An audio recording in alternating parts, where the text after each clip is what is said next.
Hello, Bismillahirrahmanirrahim. Assalamualaikum warahmatullahi wabarakatuh. My name is Muhammad Aiman Haziq bin Muhammad Zulkifli, and I would like to present our company infographic, which is defines concept Sundaram Bahai. Okay, our company is we do interior design business, which is we design houses, interior design in the houses, and also office and many more. So I would like to present our company background, which is what is our vision, mission, and objective. Okay, for the mission, we aim to shape spaces with timeless design and want to be a globally recognized professional interior design company, providing solutions in the field of high-end corporate, commercial, and residential interiors. Okay, for the vision, to be a reputable, sustainable, and desirable premier luxurious interior design firm of the global market, place providing the state-of-the-art innovative designs and superior quality finishing. Okay, for the objective, exceed customers' expectations for service and product. Okay, this is our objective, which has 3. And for the second one, increase the number of clients served by 50% per year through superior performance, develop a sustainable startup business that is profitable. Okay, our company strength, we have 2, internal and external. Okay, for internal, for the first one is location. Our company is located around the new residential area that will attract more customer and client. And for the employee, professional experience in interior design industry. For management, we give motivations to our employee to encourage them to complete the task, and ability to creatively solve problem and generate ideas. So for the external strength, which is technology, software, tutorials available and free student software download, jobs, canvas for jobs, speculative applications, trends, changes in design trends can initiate home updating and therefore generate sales. And for the last one is strategy, ability to creatively solve problems and generate ideas. So this is our customer feedback. So there are positive feedback that have given to our client. And 4 competitors. Okay, we have 3 competitors that my company that need to compete in Qatar, which is number 1, Cloud Interiors, Quantobello, and Integrity. So this is the competitors. And the economic trends. So this is the economic trends that happen in Qatar, which is the GDP is expected to grow at an average rate 2.8% between 2018 and 2020, with the budget surplus falling to 4.35 billion reals in 2019. So this is the economic trend. So for the industry analysis, okay, for the industry analysis, we use SWOT analysis, which is strength, weakness, observe, and threat. So we use the SWOT analysis to do the company strength in our company. So that is for my point, and I will give to Iman Aris to continue the presentation. Thank you. Hi, Assalamualaikum warahmatullahi wabarakatuh. My name is Iman Khadijah binti Nur Aris. So I would like to explain economic trends. The GDP is expected to grow at an average rate 2.8% between 2018 and 2020, with the budget surplus falling to 4.35 billion riyals in 2019 from a surplus of 15.1 billion riyals in 2018. So this is business environment in Qatar. The population is 2,881,053 people at mid-year according to UN data. The currency of Qatar is Qatari Riyal. The GDP, Qatar is expected to reach 160.0 USD billion by the end of 2020, according to Trading Economics Global Macro Models and Analysis Expectations. The political environment, the ideology is fascism, the system is monarchy, the ruler is Sheikh Tamim bin Hamad Al Thani, the religion is Islam, and the language is Arabic. Next, we go to economic environment. Qatar's oil and natural gas resources are the country's main economic engine and government revenue source, driving Qatar's high economic growth and per capita income levels, robust state spending on public entitlements, and booming construction spending, particularly as Qatar prepares to host the World Cup in 2022. The second one is mixed economy. And lastly, economic environment is third largest gas reserves in the world. Next, we go to legal environment. Qatar was divided into two court system, which is the civil court and commercial system. The second one is Sharia court. Tax in Qatar. Qatar does not have personal income tax. The Qatar tax law imposes a 10% flat income tax rule on businesses other than those wholly owned by GCC nationals. The Qatar tax law establishes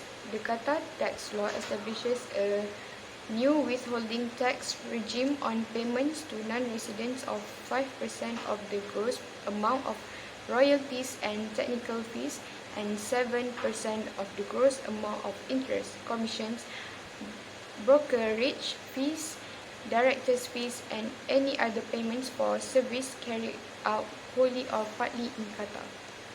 The cultural environment. As an Islamic state, alcohol sale is strictly regulated and pork products are banned. The second one, Qatar's legal system works on a mix of civil law and Islamic law. The third one, FaceTiming, networking, and exchanging business cards are all important. And lastly, dress code for men is suits, while women are expected to cover their elbows and knees. As you guys know, foreign direct investment is an investment made by a firm or individual in one country into business interests located in another country. Generally, FDI takes place when an investor establishes foreign business operations or acquires foreign businesses assets in a foreign company. Why we choose horizontal types of FDI is we want to expand its domestic operations to a foreign country. In this case, the business conducts the same activities but in a foreign country.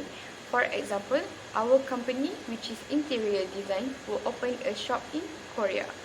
Why we choose horizontal types is first, increasing market share. The second one, reducing competition. And lastly, creating economies of scale.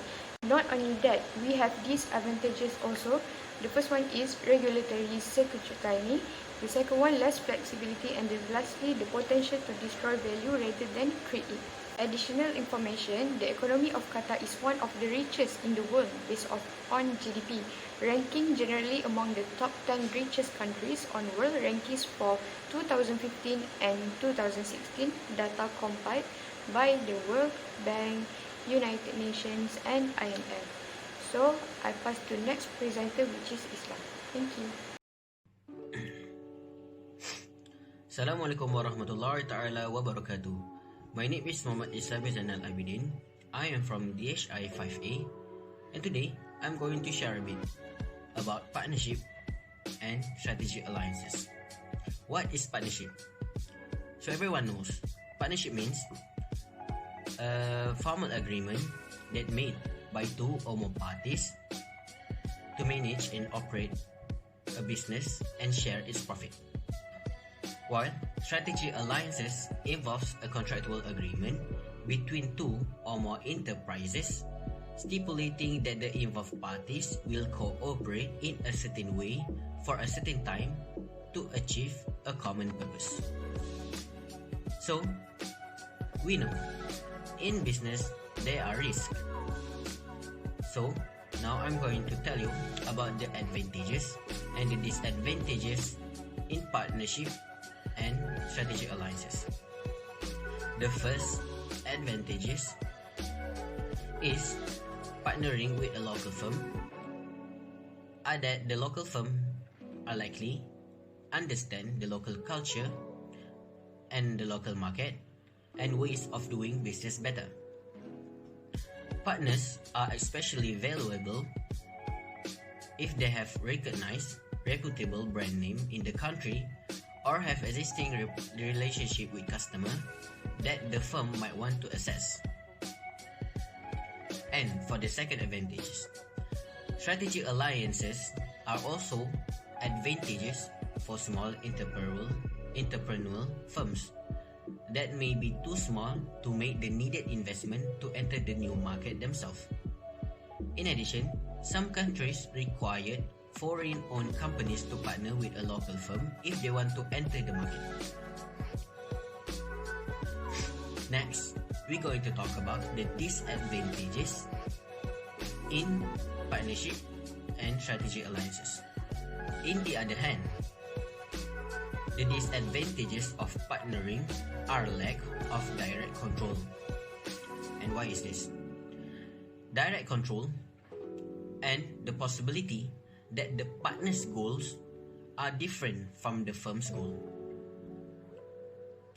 So here it means that when we did not have the direct control, our partner may have some different idea or different ways of business. So when it happens, it can make the partnership and the leader of the company did not have the same purpose. And another one, disadvantages of partnership and strategic alliances is sharing.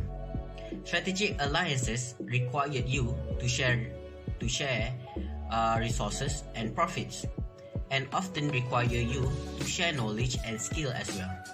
Sharing knowledge and skill can be problematic if they involve trade secrets. Agreement can be executed to protect trade secrets, but they are only as good as the willingness of parties to abide by the agreement or the court's willingness to enforce them. So, that's all for me for partnership and strategic alliances. Thank you.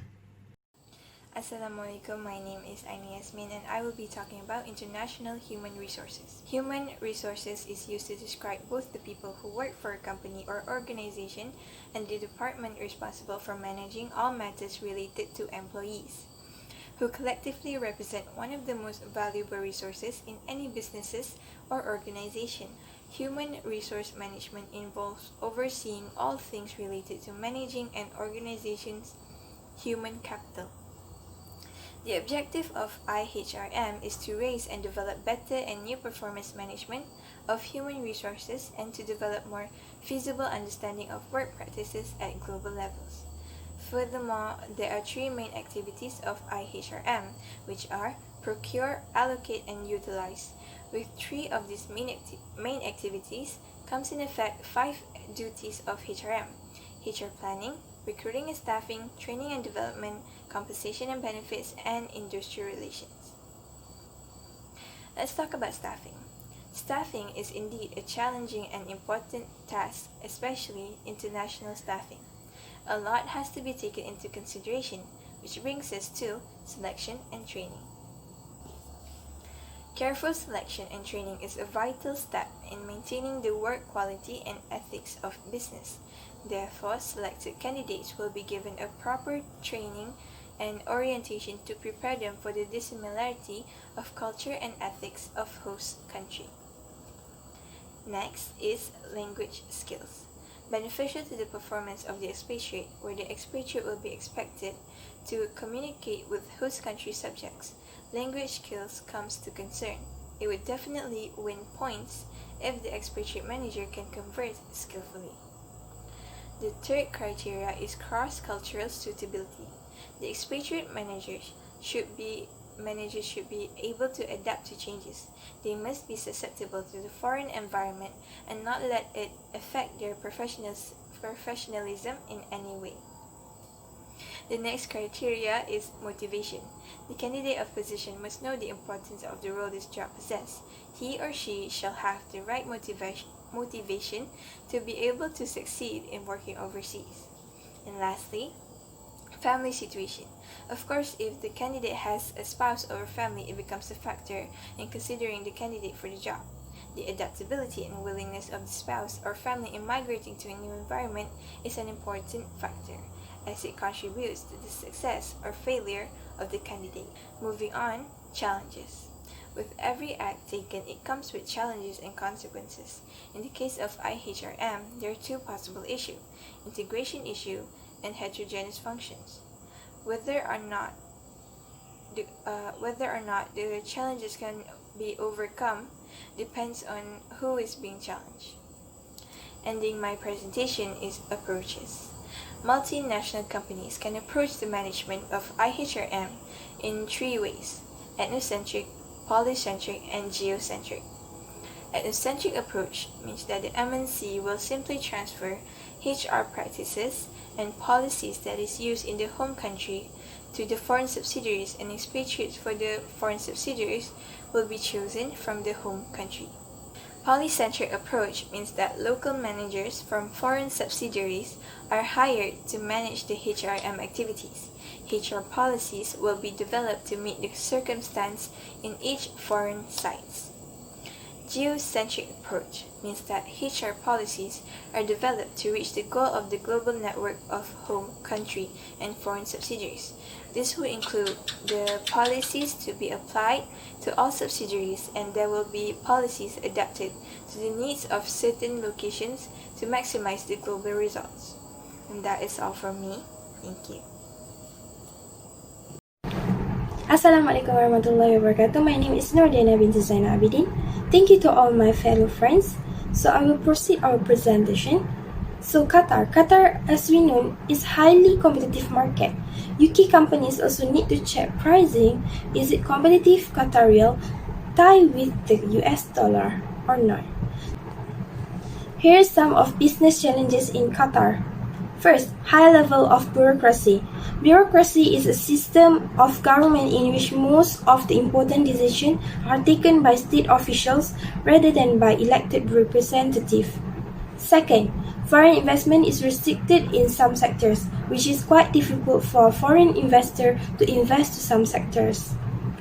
Third, lack of transparency in the market, which is especially in relation to government procurement. Fourth, preferential treatment given to suppliers using local content in government's procurement, which means they will prefer local rather than foreign. And lastly, rental. Rental to both business and private resident are quite expensive. So here are some of recommendation why we choose Qatar to run our business. First, because the place with rich people, and each of the people live in full of luxury, so they will afford to invest our company. Secondly, the best interior designer and services found in Qatar, which means having the best interior designing of their houses, offices, and other workplaces is a most comfortable and really nice place. Lastly, the trend of industry. This industry is continuously flourishing in the country. It can be perfect business for someone who want to having a particular interest in art, creativity, and designer. In a nutshell, we expand our business in Qatar to show that our company is capable of.